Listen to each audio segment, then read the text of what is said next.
darkness has descended upon the city, and the creatures of the night have begun to stir. This is the time when the veil between the realms of the living and the dead is the thinnest, and all that is not what it appears to be. Like a lone sentinel, one candle flickers in the night, revealing all that lurks in the darkness. This is Ghost Chronicles, Book of Shadows. Welcome to the nightmare. Well, blessed be everyone, and welcome to Ghost Chronicles, Book of Shadow. I am Ron Kolick, your host, the lone candle burning in the darkness. And with me tonight is my new co-host for Book of Shadows, my favorite West Coast witch, Marla Brooks. Hello. Yeah, and not to be outdone, I also have my favorite East Coast witch with me, Judika Illes. Judika, you with us? I am. Hi. So, you like the opening? I do. Yeah. That's great. Thank you, Ron. Did you recognize that voice? Yes. I wish I had a better voice, but I don't. So your voice is just fine. Yeah, It fits Your you. voice is perfect for what you do. There you it's go. strange. It's very strange. Of course, I am too, but that's another story. All right, thank you guys for joining us. And the Halloween season is, or as you guys say, I can't say it. Savins. What is it? Samhain. Samhain. How come that's Samhain when it's not spelled that way? Well, I some think people as say long as you don't say Samhain. Sam Hain, we're good. Yeah. Oh, goodness. Yeah. That's my biggest pet peeve, the spelling of words. It's and not the English. pronunciation. That's why it's not English. Yeah, It's I don't care. We're English. We're not. It's like tarot. It's tarot cards, not tarot. There's a T on the end of it. Get over it. Oh, God. Anyway, I do digress. So thank you. The season is over. We still have today is part of it, isn't it? Today is All Saints Day, and then Yes. tomorrow will be All Souls Day, or the Day of the Dead. Yes, Day of the Dead. And there's another. I can't say that either. So. What, Day of the Dead? They or put I can't La say it. Dia de los Muertos. Yeah, there you go, girl. There On the you West go. Coast, you should know that. Yeah. If not, they would take away my witch card or something. Your Your West witch Coast card. card? Yeah. Which West Coast? So, you know what? Maybe we should have membership cards. So, like your official wish, you get you stamped on it and everything. So, Well, how do you know we don't? We don't tell Oh, you got a everything. secret handshake too? I'll have you know, Ron, I'm a card-carrying member of the Witches Union, and I have a card. Do you really? Jackie Smith has the Witches Union. Oh, good. Jackie Smith is a witch? Yeah. Yeah. I never knew that. Yeah, What, do you think she Jackie just makes Smith. candles? Yeah? Wow. And witchcraft Learn something. products? Yes. Huh. Interesting. Yeah, but I mean, She's not just a witch, she's the head of the Witches Union. there's really such a thing, witches union. Uh-huh. I've got the card to prove it. So, what do you get for your card? I mean, is there witches card dues? I haven't paid some if there are. Okay, so I guess there is none. So what is the witches union then? See, you opened that can of worms, dear. Well, I mean, it's a large Facebook group, and I mean, people are, welcome to join. Okay, there I you better go. join. I think I have the qualifications. I'm going to get over there and join. You should. What's the matter Yeah. with you? It's fun. Yeah, you can talk about all the muglins, whatever the hell they are. Muggles? Muggles, see. I need an interpreter. Well, it's good we understand you and can interpret, really. What? Never mind. No, never mind. I am not. One thing I'm not afraid of is AI because AI can never understand me. Well, I will say that my books are on the list, the list of books that have been sampled for AI. So that was not a pleasant discovery. Oh, Ooh, really? Uh-huh. The how'd that Authors happen? Guild has has the database. So Yeah. they did sample several of my books They without stole your permission, books? I may add. Without permission, without payment, without any of that stuff. Wow. Isn't that kind of illegal under certain? Well, I don't know. That's a good question. It should be, and yet they seem to be getting away with it. We should be getting the Witches Union on this. Yes. yeah. Yeah. Burn 'em. Yeah. We gotta throw a few spells in that direction too. Uh-huh. That's the thing we should do. I mean, well, I'm not a witch, but I've been called that many You could be times. an But honorary. oh yeah, Well, as I recall, Ron, when I did that video thing with you and whatever, when you were making manifest boxes. see, you hang around me, you can't. I know it's terrible. It's contagious. I had you make a spell, remember? And you did quite well. I did. You did. Mm-hmm. Often it's not whether, unfortunately, it's not always whether you think you're a witch or you identify as a witch, but what other people identify you as. That's when, you need to be aware of how other people identify you, because that is really the story of the witch trials. Mm-hmm. No one, it's what when other people see you. What do they think you're a witch? Which is true all through Yeah. history. Yeah. So it's just why witches get bum raps. Mm-hmm. Why black cats get bum raps. Well, we're in a good thing together then. The black cats and the witches, yes. Mm-hmm. I can think of worse company. Do you know that some of the shelters would actually not let black cats be adopted around Halloween? Mm-hmm. Yeah, because it's dangerous for them. Yeah. Absolutely. People, Mm-hmm. People are pretty awful. I mean, not all people, but there are a lot of awful people who, that's not what the witching season is about. But it's for the cat's safety. Mm-hmm. Yeah. I like it that they do that. Yeah. But today, I mean, this year, I just saw a commercial for a shelter that was actually advertising black cats for adoption on Halloween because there was a stigma against them, and they had an abundance of black cats. I hate places that don't check where they're giving the cats to. Anyway, yeah.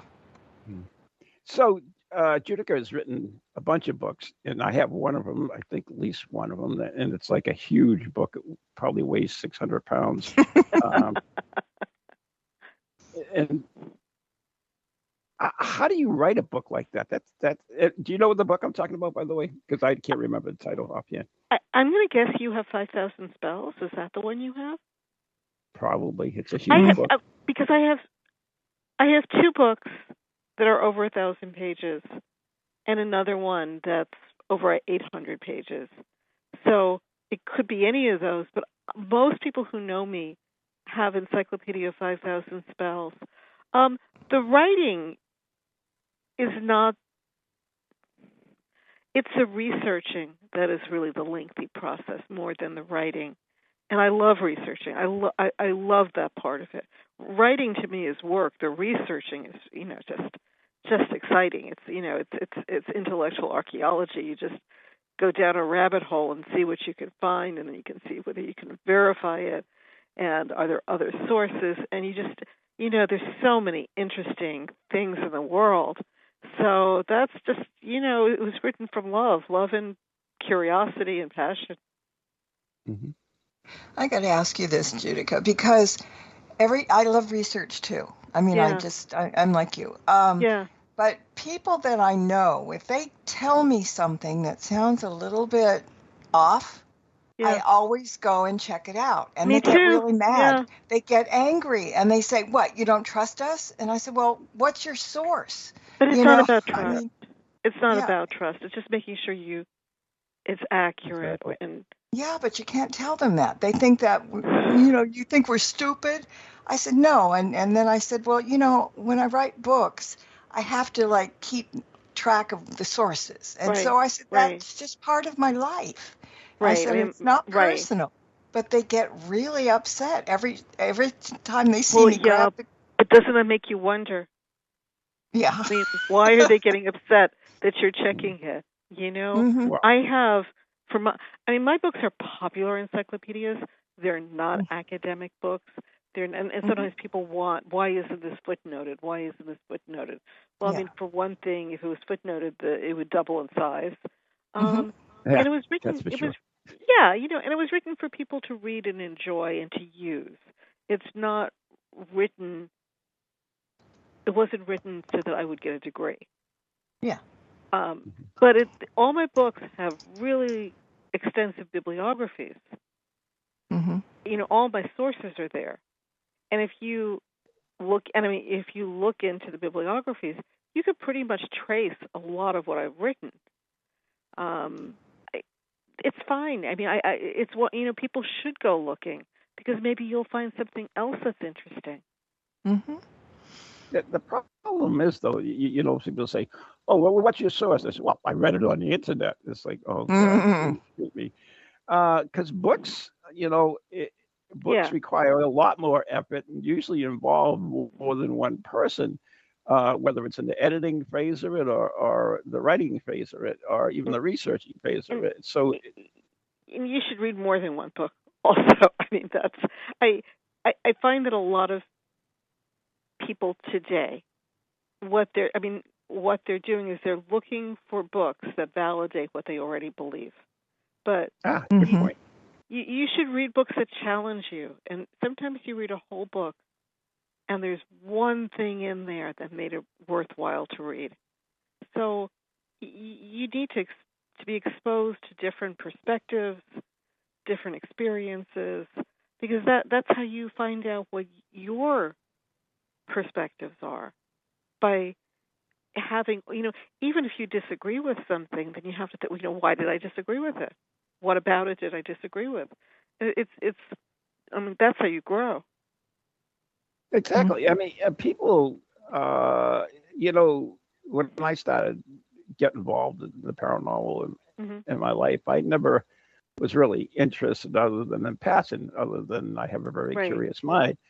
But a lot of things I didn't believe in. Didn't believe in mediums, didn't believe in dowsing, didn't believe in a lot of things. But if you're going to criticize them, at least you have to try to understand them. That's why I've Yeah. always, taken classes, done some research on it, and Yeah. and I may come up with some different ideas than what the teacher is telling me or what Sure. the book is saying, but at least it opens my mind to the possibilities of other thoughts than my own. Yeah. That's important. A lot of people don't want to learn, though. That's the thing, They think they know it all. It's like work. Not so. It's true. I know, but that's They so want, sad because, Yeah. there's so many things to learn in this universe and, so little time, so much to learn. So Yeah. to cut yourself off, I think it's very sad. yeah. Yeah. But you can't tell them that. They just know it all. Like I said. So I want to go back to the witchy again instead of writing and the 5,000 spells. Now that's a Yeah. lot of spells, It's a lot of and spells. yeah, and so are those all the spells or came Oh, across? you could. No, I mean, I had this discussion at the time. I mean, I really vividly remember the conception of that book. I had done I had already published two smaller books, and the second of the two books was 150 spells. And so I I had I I became a spell collector by accident. I actually have this huge, still unpublished project on fertility, and while I was researching, I kept finding all these other you know, interesting things, interesting spells, rituals.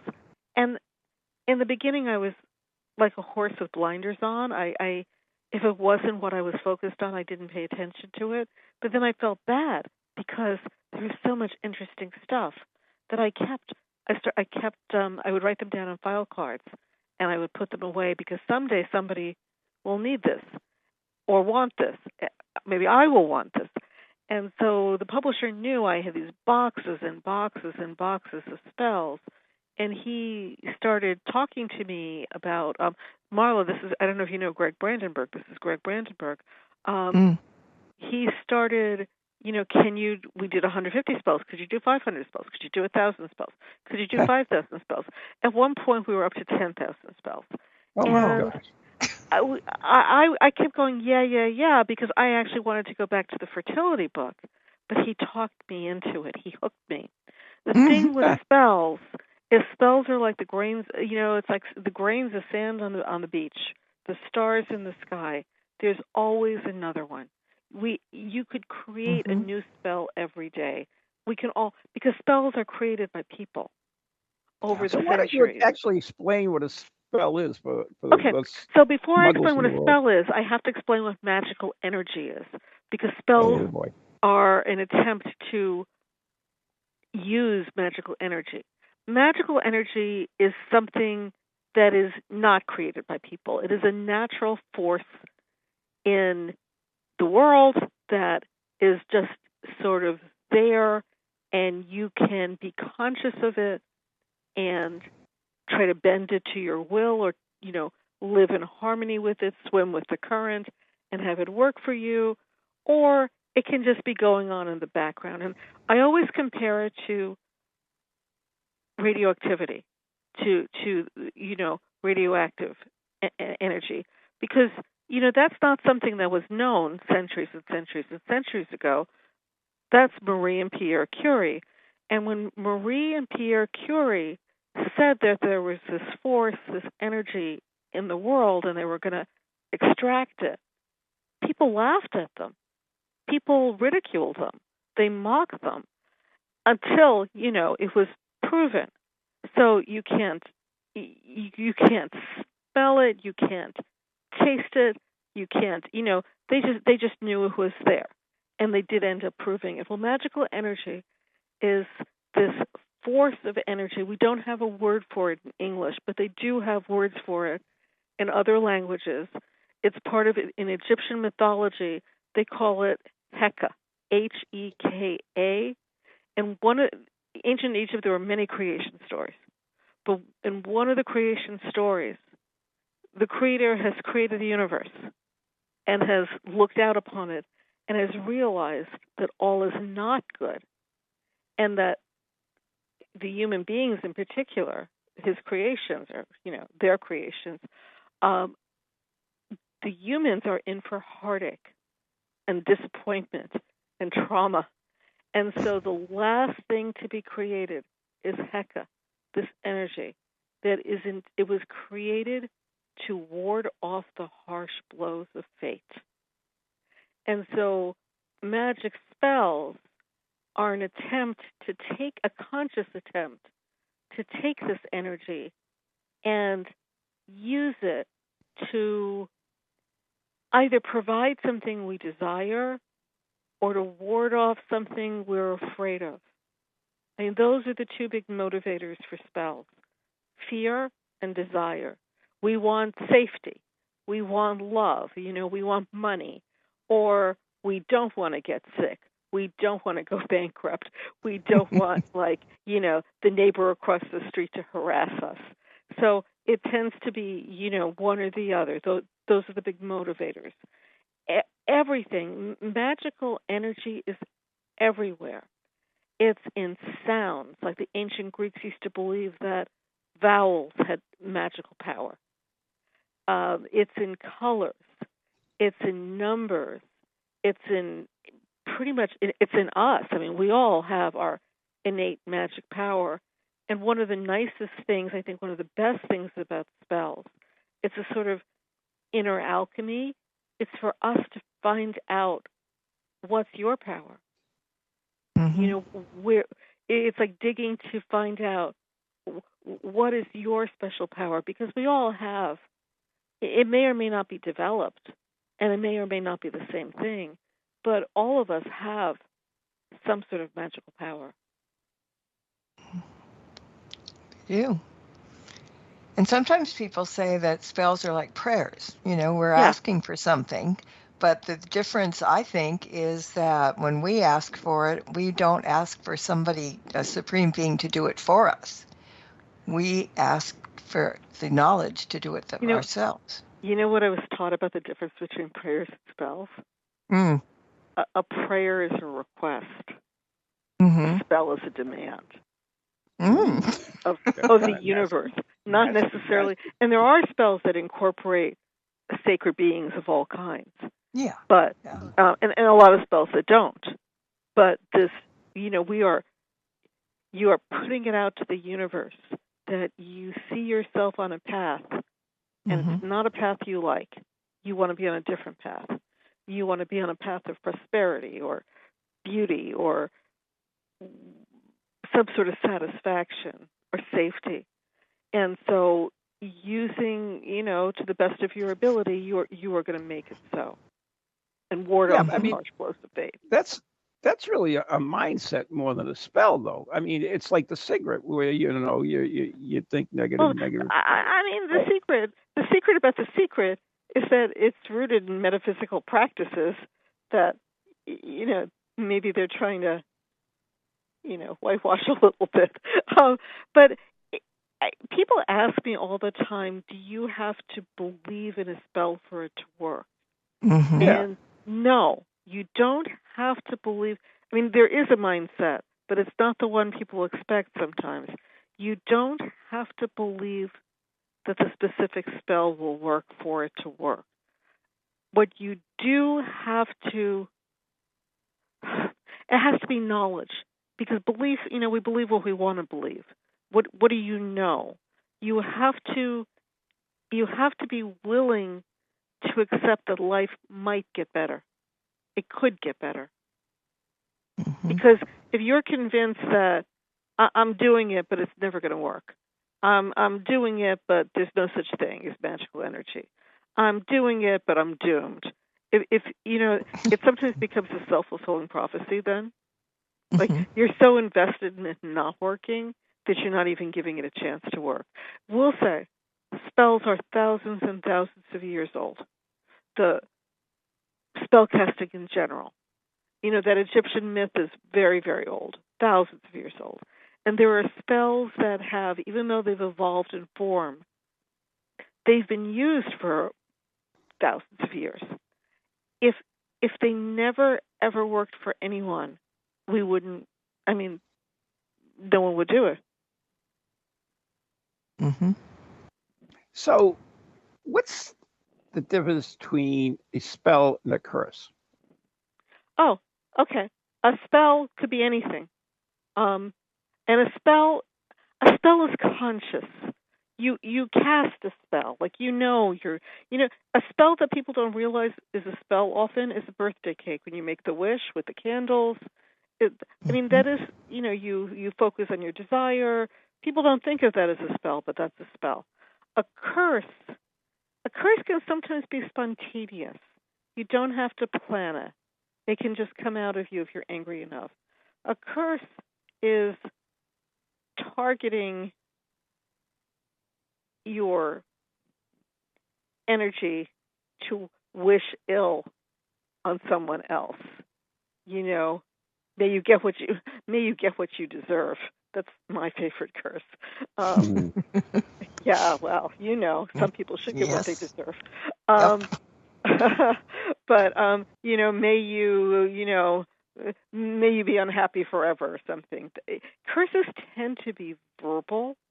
You articulate a desire. May all your children go to jail or something. There is also, you can have a malicious spell. You can have a hex, a jinx, something like that. That doesn't necessarily have to be verbal. People, you can put together a spell that doesn't incorporate words in it. A curse is often just words. Mm-hmm. Okay. So, well, actually, we're coming up against the break. So I mean, go to hell is a curse. People don't think about yes, that. it is. Drop dead. Yeah. Damn you is a curse. Yeah, definitely. Mm-hmm. So, anyways, we are coming up to break. So, you are listening. Oh, Judika, if somebody wants to find out more information, how can they do that about you? Oh, my website is down. But I'm on social media. Oh, I know. I'm so pathetic. I'm just busy. I haven't had a chance to fix it. Should have put a spell on it. I would. I'm on Facebook. I'm on Twitter. I'm on Instagram, but I'm on Facebook and Twitter more. I'm not hard to get in touch with. There you go. All right, we got to take a break. You're listening to Ghost Chronicles Book of Shadows right here on TogiNet, brought to you by Circles of Wisdom, 286 Merrimack Street, Methuen, Massachusetts, the Glant Messier Family Law Group, 15 High Street, North Andover, Massachusetts, and our very good friends on Ghost Chronicles Radio on Patreon. My special guest today is author and East Coast Witch, Judika Illes. Whatever. Anyways, and my special co-host today is Marla Brooks, my favorite West Coast Witch. And we can be heard where all good podcasts can be heard, even the ones that have bad podcasts, because probably on those too. Anyway, I don't know. Oh, when I come back, I got a joke for you. Goodbye. We'll be right back.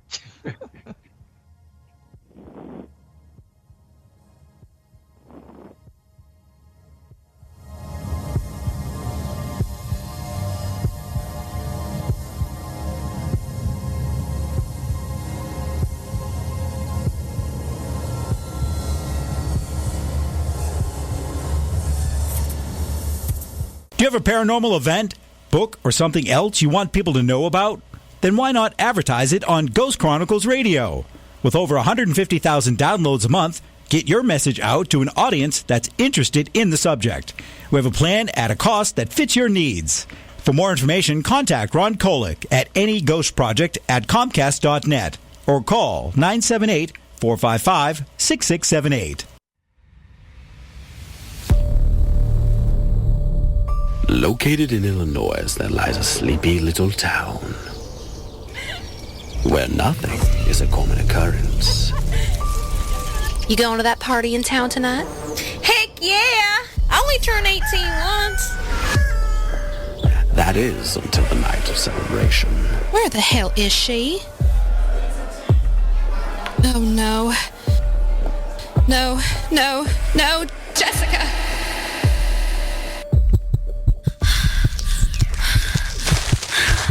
What's happening?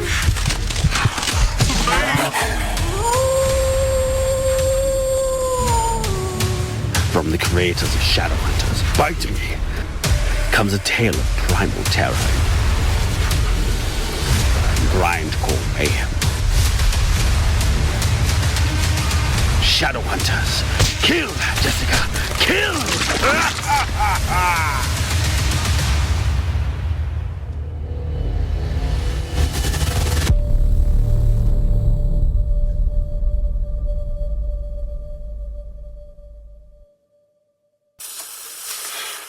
Hello, can you hear me? My name is Harry Price. I am speaking to you via the medium of the Ghost Box. Many of you will know I carried out the first live radio broadcast from Haunted House way back in 1936 for the BBC. Now, thanks to the wonders of modern technology, I am still able to keep abreast of 21st century ghost hunting by listening to Ghost Chronicles International on TogiNet, ParaX Radio, the Ghost Channel, and even on something called a podcast. Two splendid chaps host it. One is an American who calls himself New England's own Van Helsing, although I have discovered his real name is Ron Kolick. The other is Stephen Parsons, and he's a paranormal scientist. Well, mustache, I'm required elsewhere on something called a K2. But don't forget, I'll be listening in every Tuesday from 8 o'clock in Great Britain and 3 o'clock on the American Eastern Seaboard. I trust you will join me there.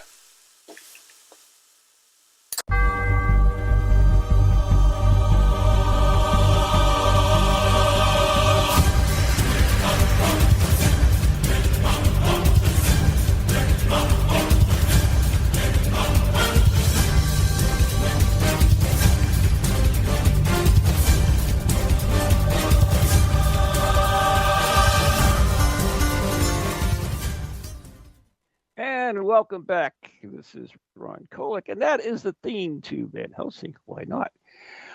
Joining me today is my favorite West Coast witch, Malika Burke. Malika? I like that. Malika. It's like Judika and Malika combined. We've just blended. Malika Kolick. Oh, wow. Where did that come from? All right, moving right along. And this is going a little sister wives. Judika Illes. Oh, my God. I get so messed up today. Anyway. All right. So I got a joke for you guys. You can handle a joke, right? Mm-hmm. I hope so. So these two witches are standing by the cauldron chanting. And all of a sudden, the cauldron blows up and they get both knocked down on their butt. The two witches, Judika and Mala. Judika stands up and says, Mala, what happened? And Mala says, I must have misspelled it. That's very cute. I like that. Okay, there you go. Not so bad. I made it up do myself. like that. I did. I wrote that. That's great. Guys. Just for you guys. We would have to take some spelling lessons. Gotta remember. Anyway, all right. So I'm still in this whole spell thing. I mean, I'm looking on my desk now, and I've got myself a golden frog with a coin in its mouth and a red. Oh yeah, I have one. Yeah, lucky. So, is that a spell? You can use it in a spell. I guess if you were, it's an amulet. It's an amulet, and it's supposed to draw prosperity. And if you just put it in, located in the right place, it is supposed to radiate that energy that draws prosperity to you. Now, spells are often made up of ingredients, and if I wanted to do like a money spell, I could think of a way to use that amulet in my spell.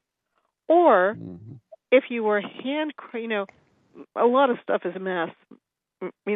I have a money frog, and I, purchased it ready-made. But if I was a craftsperson and I was going to make my own frog, craft my own frog, not a real frog, it's a little statuette. Well, you're a witch. I don't know. You may create your own stuff. Well, I mean, if you were going to make your own, the process of making it could be a spell.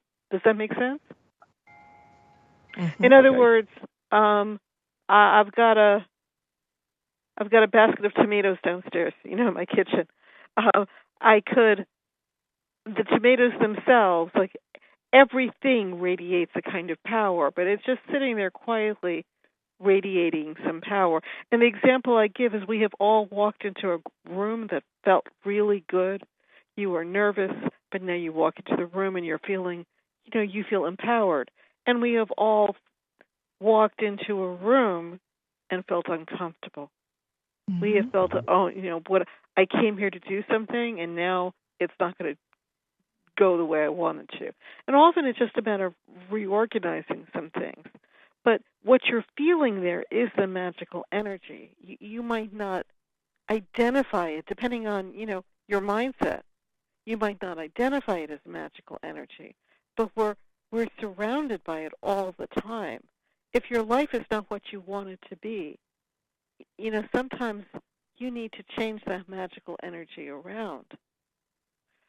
But in itself, it's not a spell. It can be used as a spell. It's not necessarily a spell on its own. Okay. So, I mean, we just discussed on the international show, Steve is like the god of infrasound, and he did a BBC special, and he was involved in, and we now know that under certain conditions that infrasound can cause hauntings. In other words, people believe a place is haunted because of this low frequency sound. So is this magical energy kind of like that infrasound? It's a force that we haven't discovered yet or haven't been able to measure, to connect with, that has an effect on us. And we are just receivers. I think some people are just maybe more aware of it, whether because But I mean, it is like, you send someone into a haunted house, and some people will feel that there's, some sort of thing going on, even if they feel, there's something here, even if they don't know what it is. You have some people who walk in and, they could be anywhere. It doesn't matter. They're not feeling anything. They're not, sensitive to it. And then you have people who walk in and see the ghost or hear the ghost right away. So we're bringing a lot of ourselves with it. So I think that if you can, magic is a skill. It's a human skill. You don't need to have a PhD. You don't need to be a brain surgeon. In order to cast a spell, you have to be a human being with a desire or a fear. That's all it is. Like a curse. You don't have to really plan out a curse. You just have to be angry enough. If you are angry enough and somebody aggravates you enough, it is possible you will just, cast the evil eye, throw a curse. You're just going to do it. You may shock yourself. You might not plan to do it, and yet there it is. So, what I suggest is just be aware of, it's like something like roses. If you give someone roses, they're often happy. They may interpret it romantically. They may, that giving of a bouquet of flowers could be a spell if if you've got an intent behind it. Mm-hmm.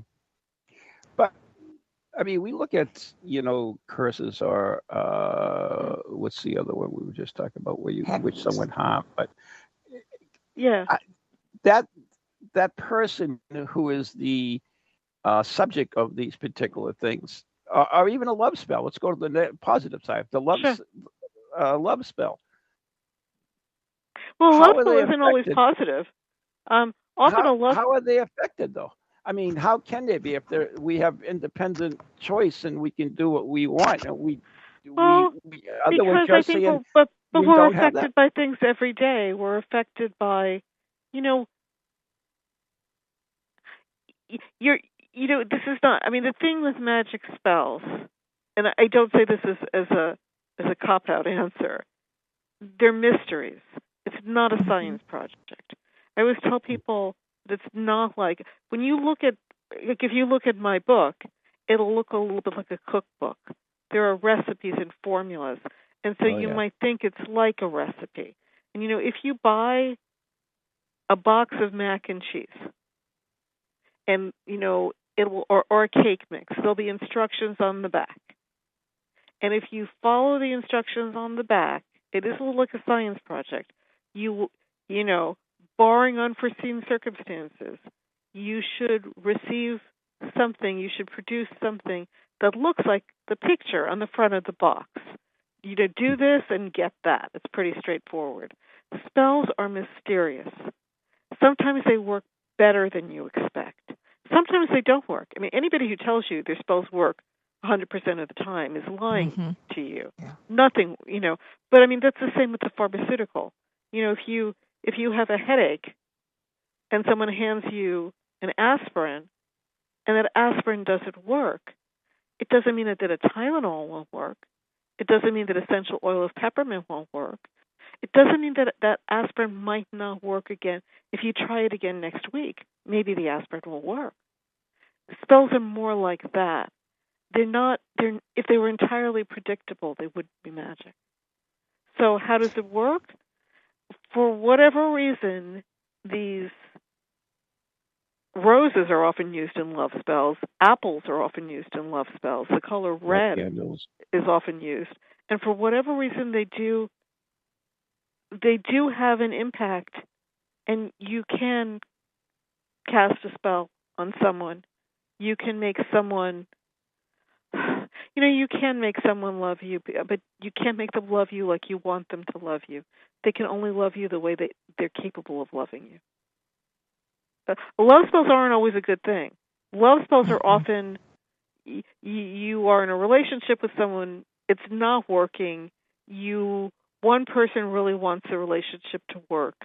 They see the other person leaving, so let's cast a love spell to keep them here. And you can do that, but now you've got somebody who wants to go and is stuck. They're not necessarily going to become more pleasant. They're not necessarily going to, they're not necessarily going to be who you want them to be. They're still themselves. They're just bound to you or stuck with you or in this frustrating situation where, they can't live with you or without you. So it's a complicated thing. The scary thing about a spell, people, will you get in trouble? Possibly, because you might get what you asked for. Mm-hmm. Right? That's what I was going to say. Right. Yeah. So be careful that you're sure that what you're asking for is what you really want. Yeah, because some, people that don't know what they're doing, oh, I like that guy across the room, and he's a stranger. But, oh, my God, I want him. I want to have him. And they cast a spell to get him.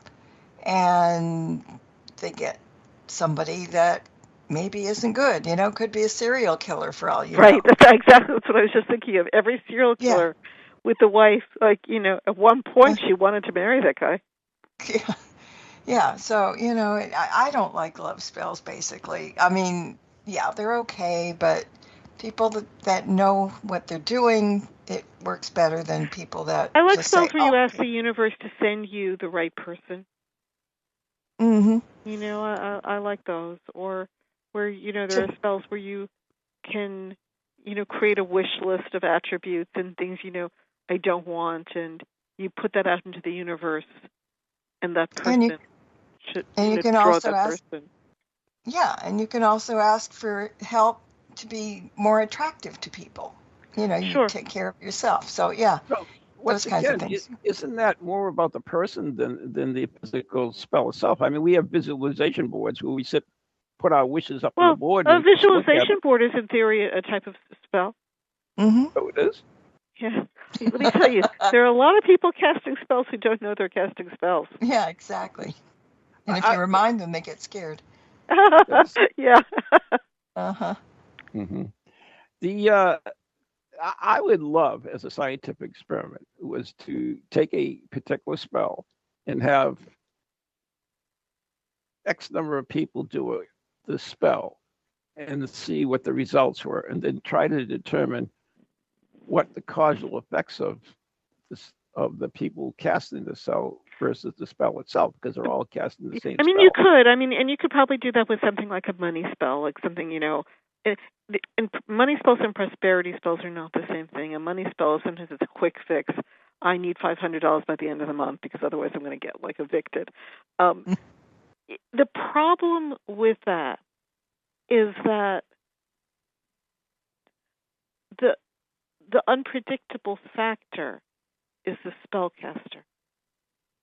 You could have all the same ingredients and the same timing, but each spellcaster may have different motivations. And really the most important ingredient of a spell, any spell, is yourself. It's your energy. It's what you're bringing to it. So one person might be all in and committed.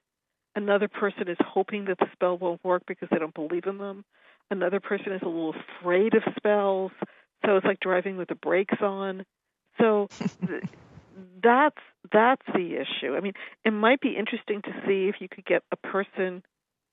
I don't know. It's like when you're working with manufactured items, a glass bottle or even a mass-produced herbal product,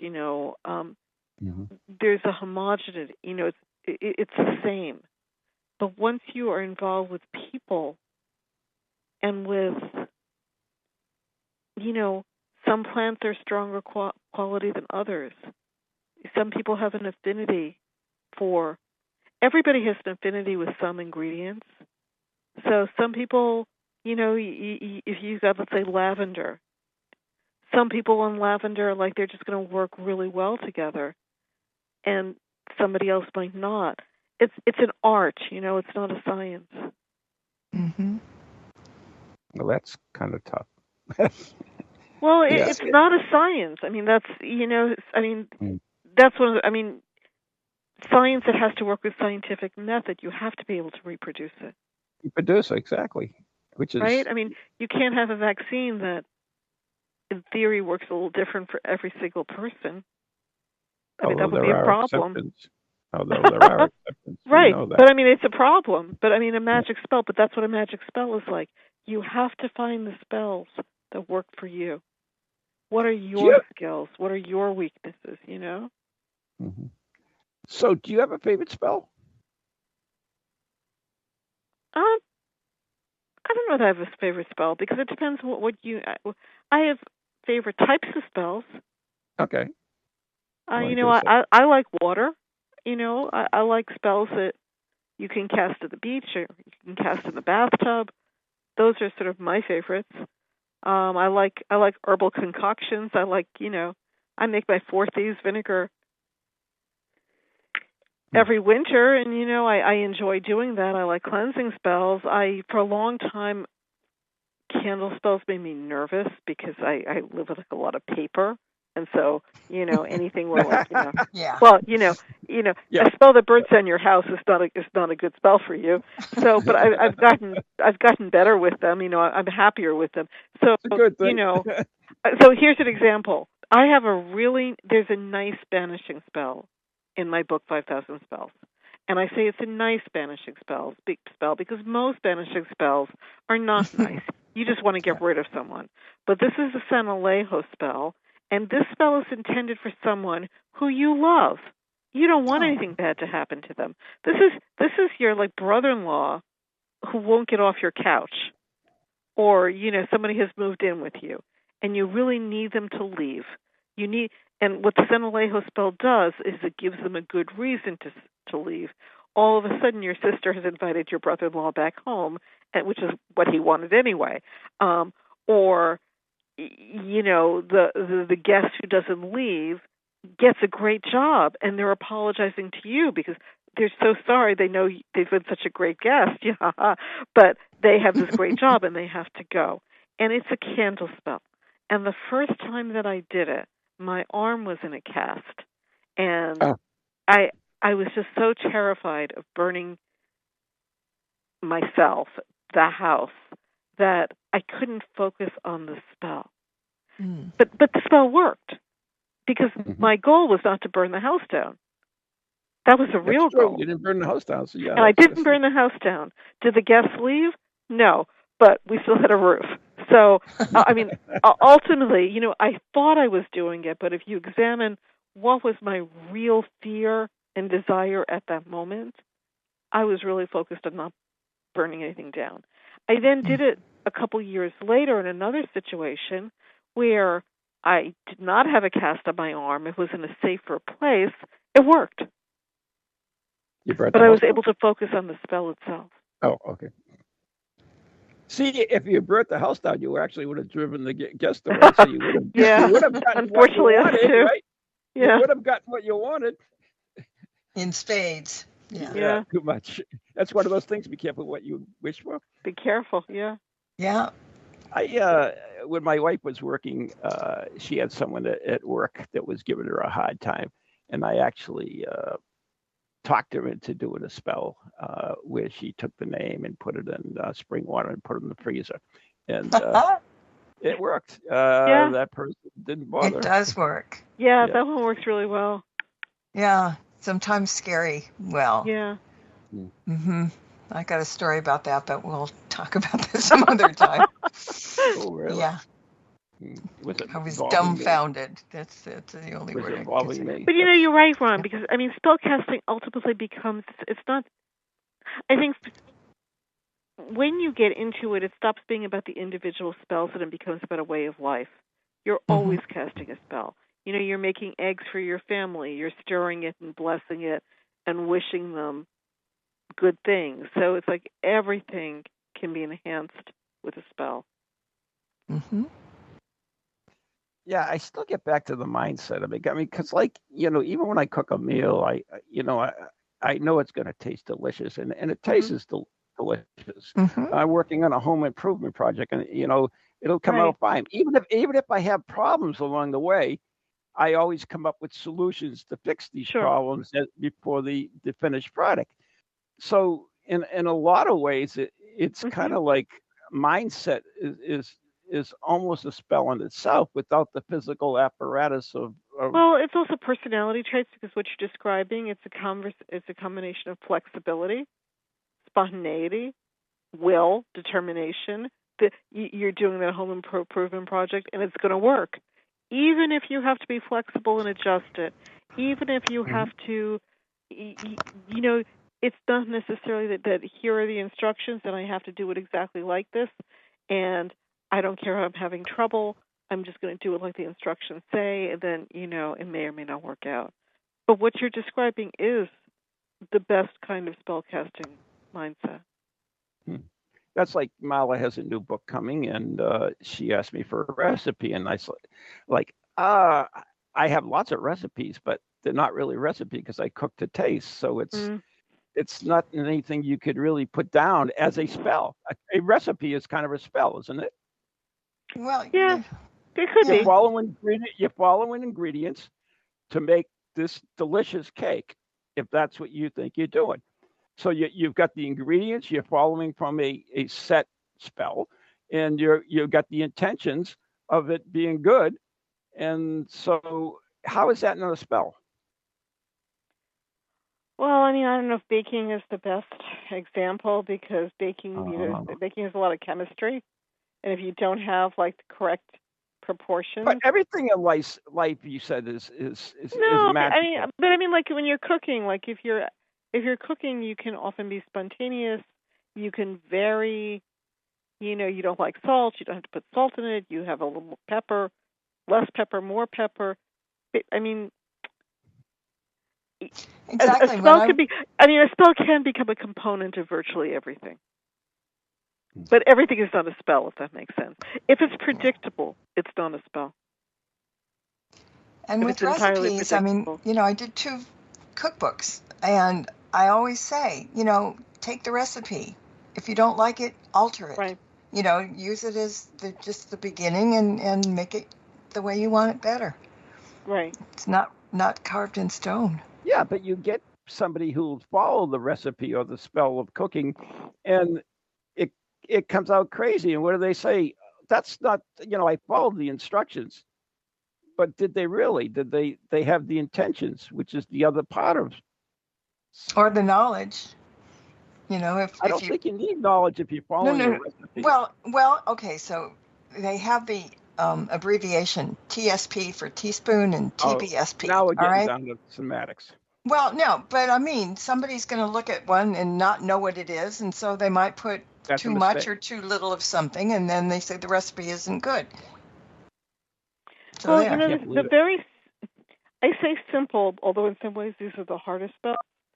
Theoretically, you can cast a spell with nothing. You don't need ingredients. Right. You can just with your mind. Kids, I hate to cut you off, but we actually ran out of time. That was fun. Yeah, went all over the place, but that's okay. I thank you so much for joining us. And Judika, you have written a ton of books, which I wanted to actually ask you about some of, but we never got to it. Next time. Yes. So where can people find your books? Everywhere, wherever fine books are sold, online, all the obvious online sellers. You can find them in bookstores. If they don't have them, you can ask the bookstore to get it for you. They should be able to do that at no additional cost. Can you throw out some of the titles for your book just so that people know what Encyclopedia of 5,000 Spells. There's a book called Pure Magic, a complete course in spellcasting.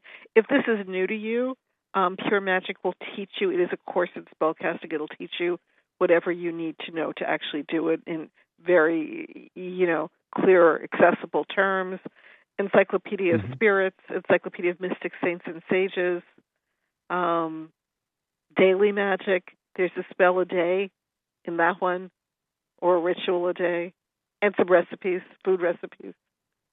Ghosts of New England. I mean, Witches of New England. I believe he was one of them, or something like that. Yeah, Did I see no, I wrote the foreword for Witches of New England. that? Oh, that's what I saw. Okay, Right, I I'm not a wasn't witch sure. of New England, but I did write the foreword for the book. Well, can't win them all. Anyway, we do have to go. Thank you, Judika, for joining us. Marla, thank you. I'll see you next month. And Yes. you Thank you. been listening to Ghost Chronicles, Book of Shadows, right here on TogiNet, and we're all good podcasts to play. Good night, everyone. God bless.